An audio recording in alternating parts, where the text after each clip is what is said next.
अगर आप सच्चे देशभक्त हैं तो इस वीडियो को पूरा जरूर देखें। हम आपकी देशभक्ति का फायदा नहीं उठा रहे हैं, बल्कि कि हम कुछ ऐसे टिप्स और ट्रिक्स देंगे जिनकी मदद से हम अपने देश को दोबारा गोल्डन बर्ड बना सकते हैं। हेलो फ्रेंड्स, जब बात देशभक्ति की आती है तो हमें यह कभी भी नहीं देखना चाहिए कि वो भक्त किस देश से बिलोंग करता है। हमें सिर्फ इतना देखना चाहिए कि उसका इस देश के प्रति क्या प्यार है, वह इस देश को किस नज़र से देखता है। जैसे अपने घर में आप कैसे रहते हो, आप उस घर की कितनी इज्जत करते हो, या सिर्फ आपको पता है, या फिर बाहर देख रहे लोगों को अगर आपके बारे में जानकारी होगी तब उनको भी लगता होगा हाँ ये बंदा अपने घर का कितना इज्जत करता है, अपने फैमिली का कितना इज्जत करता है। लेकिन जब आप अपने ही घर का नाश कर दो तो कैसा रहेगा। फ्रेंड्स, नाश करने वालों की कमी नहीं है, जैसे विजय माल्या, नीरव मोदी, etc। लेकिन देश को आगे बढ़ाने वालों की कमी है। देश को आगे बढ़ाना मतलब कि अपने घर को और विस्तार देना। तो फ्रेंड्स, आज हम लोग जानेंगे 5 ऐसे महारथियों के बारे में जिन्होंने अपने घर उर्फ अपने देश को ऐसा विस्तार दिया कि जिसे दुनिया शायद कभी भूले ना। तो चलिए शुरू करते हैं आज के इस नए मजेदार वीडियो को विद फ्रीक्वेंसी एंटरटेन। देशभक्त number 1, Abraham Lincoln. Friends, Abraham Lincoln एक ऐसे देशभक्त जिन्होंने अपने देश के लिए क्या कुछ नहीं किया। मैं आपको उनकी एक छोटी सी बहुत अच्छी कहानी है जो कि मुझे भी बहुत इंस्पायर करती है।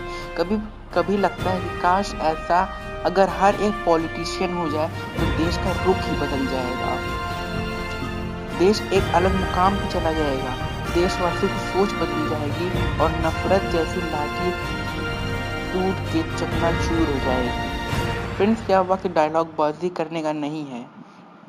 तो चलिए मैं आपको उनकी एक कहानी सुनाता हूँ। As we all know, Abraham Lincoln बहुत ही गरीब फैमिली से बिलोंग करते थे। उनका परिवार 2 वक्त की रोटी के लिए भी मोहताज था।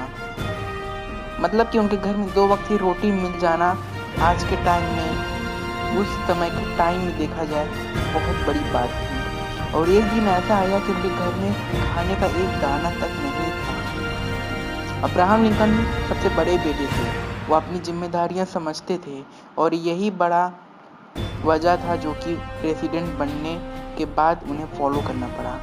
मतलब कि उन्होंने अपने देश में खुद को एक जिम्मेदार नागरिक समझा और तब जाके उनका देश कहीं एक बड़ा एग्जाम्पल बन गया जिम्मेदारी समझने वालों के लिए। तो फ्रेंड्स, आते हैं कहानी पर। जिस दिन उनके घर में एक अन्न का दाना भी नहीं था, उस दिन उन्होंने अपने भाई बहनों का चेहरा देखा। सब एकदम बेहोशी जैसे हालत में थे।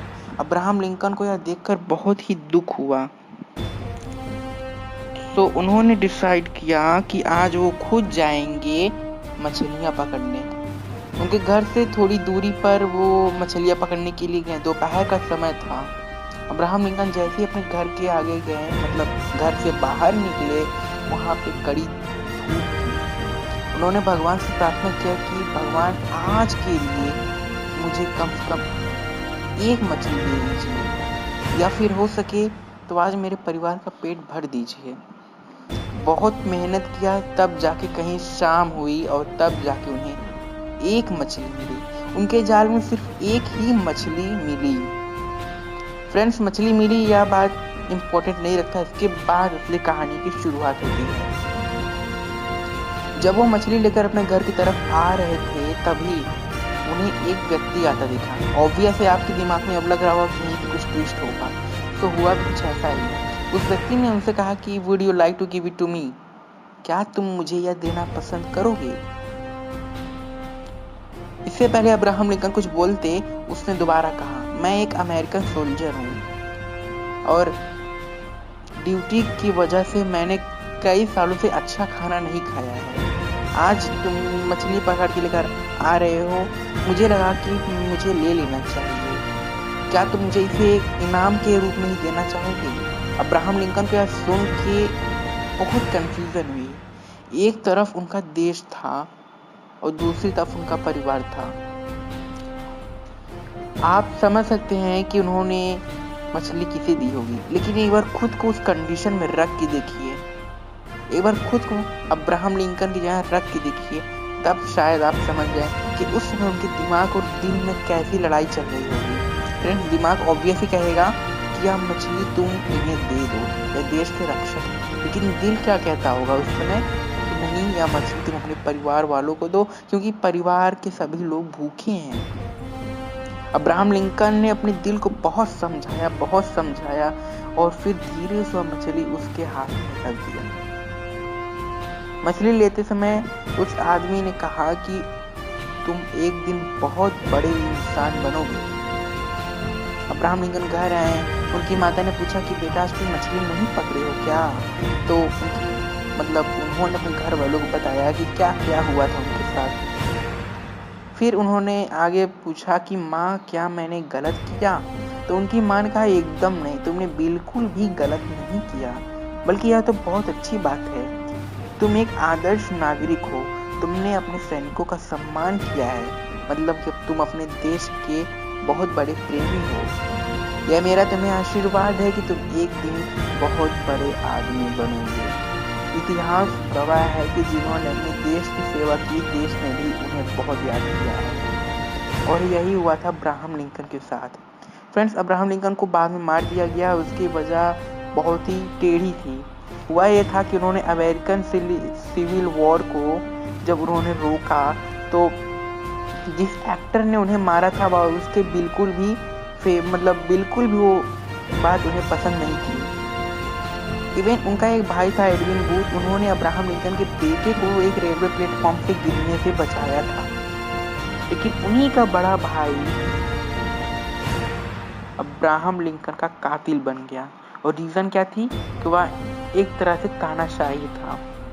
तो friends, move to our second कहानी, डॉक्टर APJ अब्दुल कलाम। भारत के 11वें महान राष्ट्रपति doctor Kalam, doctor APJ Abdul Kalam एक ऐसे व्यक्ति थे जिन्हें पूरा भारत आज भी याद करता है। 27 जुलाई 2015 को वो हम सभी को छोड़कर चले गए, लेकिन उनके पीछे की यादें आज भी हमारे दिल में एक खास जगह बना ली है। दरअसल बात 1960 की है, जब डॉक्टर कलाम को इसरो के थ्रू नासा सेंड किया गया ताकि उनकी ट्रेनिंग अच्छे से हो पाए। वे ट्रेनिंग में काफ़ी एक्सपर्ट थे और ट्रेंड होने के बाद नासा ने उन्हें ऑफर दिया कि तुम अमेरिका में ही रुक जाओ, हम तुम्हें इंडिया के कंपैरिजन में 5 गुना ज़्यादा सैलरी देंगे, तुम्हें अमेरिका की सिटीजनशिप भी मिल जाएगी। इतना बड़ा ऑफर सुन के भला कौन खुश नहीं होता। लेकिन डॉक्टर कलाम ने थोड़ी दूर की सोची।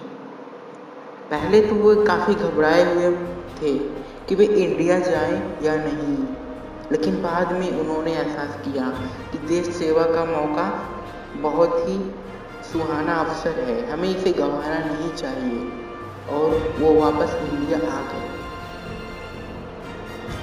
उन्होंने एक बार कहा था कि भगवान कभी भी वादा नहीं किया है कि आसमान हमेशा नीला ही रहेगा, यह जिंदगी का हर एक सफ़र फूलों से ही होगा, लेकिन तुम्हें हिम्मत नहीं हारना है। आज लोग पैसों के लिए एक देश से दूसरे देश चले जाते हैं, भले पैसे 10 गुना ज़्यादा क्यों न मिलते हो, लेकिन शोहरत जितना स्वदेश में मिलता है प्रदेश में उसका 1/10 भी नहीं मिलता होगा।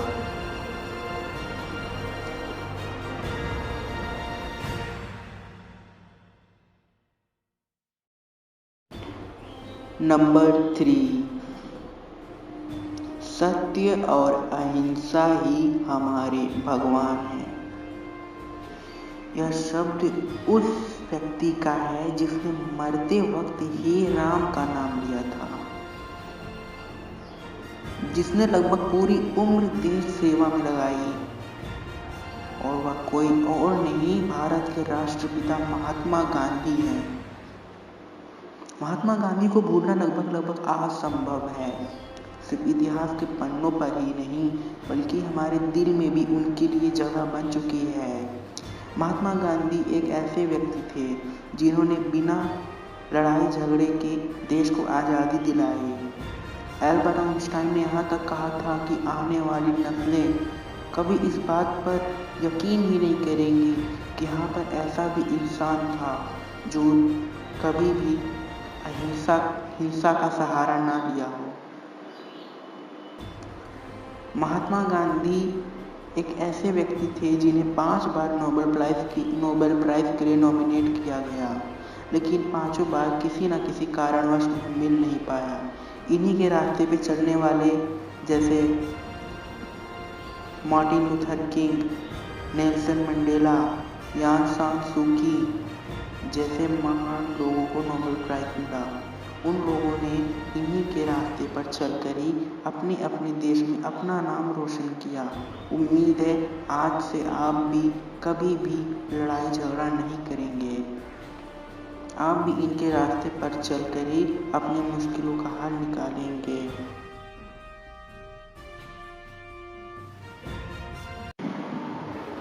नंबर 4, अमेरिकन गांधी के नाम से नवाजे जाने वाले नेल्सन मंडेला को आज कौन नहीं जानता।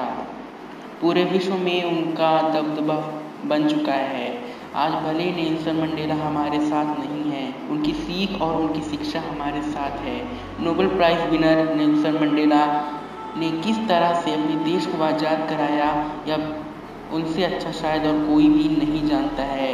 एक बार की बात है जब नेल्सन मंडेला ने अपने देश यानी साउथ अफ्रीका को आज़ाद कर लिया, तब उन्होंने कहा कि आओ इनके साथ मिलकर हम लोग राष्ट्र चलाते हैं।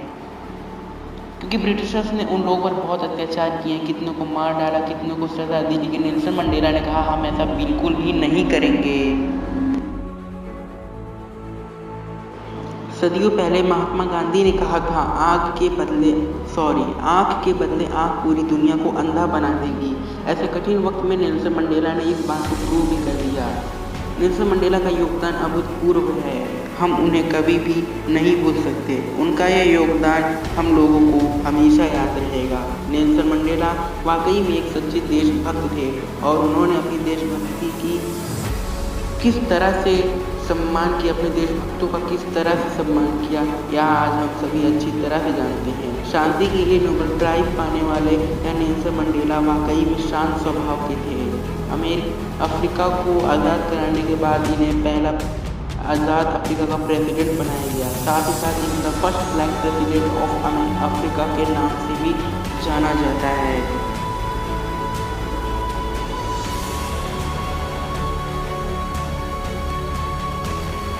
Number 5, we the people of our country. जी हाँ, हम सभी भारत या अन्य देश के नागरिक, हम सभी देशभक्त हो सकते हैं। कोई भी व्यक्ति हम ही लोग से ऊपर उठकर ही अपना नाम बना पाया है। डॉक्टर कलाम ने कहा कुछ ऐसा करो कि तुम्हारा नाम देश में नहीं बल्कि देश का नाम दुनिया में हो। और अभी तक जिन लोगों का मैंने नाम लिया जैसे डॉक्टर कलाम, Abraham Lincoln, Nelson Mandela, Mahatma Gandhi, इन सभी ने कुछ ऐसा किया कि पूरे देश का नाम दुनिया में रोशन हो गया। हम लोगों का जन्म केवल इन लोगों की तारीफ करने के लिए नहीं बल्कि इनसे सबक लेने के लिए भी हुआ है। इनसे सबक लेकर के हम लोग अपने देश का नाम आगे बढ़ा सकते हैं और आगे बढ़ा सकते हैं। यह बात कहने के लिए नहीं बल्कि सिद्ध हो चुकी है। इन लोगों से सबक लेकर ही हम लोग कुछ नया कर सकते हैं और सिर्फ पॉलिटिक्स में ही नहीं बल्कि साइंस, इंजीनियरिंग एक्सेट्रा जैसे सब्जेक्ट्स में हम लोग अपना दबदबा बना सकते हैं। सिर्फ तारीफ करना ही एकमात्र रास्ता नहीं है हम किसी का कितना सम्मान करते हैं। उसकी बातों को पूरी तरह से सच कर दिखाना और उसी के राह पर चलना ही यही असली देशभक्ति है। जैसे बराक ओबामा को Martin Luther king, Mahatma Gandhi और अब्राहम लिंकन से प्रेरणा मिली। उन्हीं लोगों के राह पर चलकर वे अमेरिका के राष्ट्रपति बने और फिर बाद में नोबेल प्राइज विनर भी बने, वो भी शांति के लिए। ठीक इसी तरह अगर हम लोग भी ऐसा करते हैं तो वह दिन दूर नहीं जब हमारा भारत भी एक सुपर टैलेंटेड कंट्री होगा। यहाँ पर हर एक व्यक्ति टैलेंटेड होगा। और मैंने जैसा इंट्रो में कहा था, आप खुद ही सुन लीजिए। अगर आप सच्चे देशभक्त हैं तो इस वीडियो को पूरा जरूर देखें। हम आपकी देशभक्ति का फायदा नहीं उठा रहे हैं, बल्कि कि हम कुछ ऐसे टिप्स और ट्रिक्स देंगे जिनकी मदद से हम अपने देश को दोबारा गोल्डन बर्ड बना सकते हैं। तो अब शायद आप समझ रहे होंगे कि मैं किस बात को कहना चाह रहा था। अगर देश को सोने की चिड़िया बनानी है तो पहले खुद हमें सोना बनना होगा, तभी यह देश सोने की चिड़िया बन पाएगी। ये उम्मीद है आपको यह वीडियो बहुत अच्छा लगा होगा। मैंने इसे दिल से बनाया है। इसे लाइक और शेयर जरूर करें। जय हिंद।